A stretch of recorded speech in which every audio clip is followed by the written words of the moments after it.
How to play YouTube in background in iPhone. Hello guys, this is Atticus and welcome back to another tutorial video.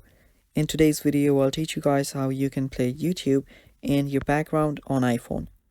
Now, before we begin, if you guys are new to our channel, head down below and hit the subscribe button so you do not miss out on our future videos. Now let's begin.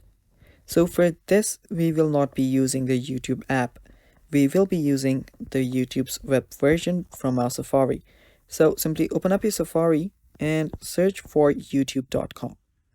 After you search for youtube.com, open YouTube up and you will notice whichever song or whatever you want to play. Simply open that up. After you open that up, you can simply close your Safari. Do not remove it from your background. Simply just head back to your home screen. Now, what you can do is, again, let me play this. And if you head over to your notification center, you will notice this icon right here. Now, you can simply tap on the play button to play your music or your video on your background on your iPhone. So as you can see right here, I'm in my home screen, but this is from YouTube. And it's that simple, guys. That is how you play YouTube in your background in your iPhone. Thanks for watching. That is all for the video. Stay tuned for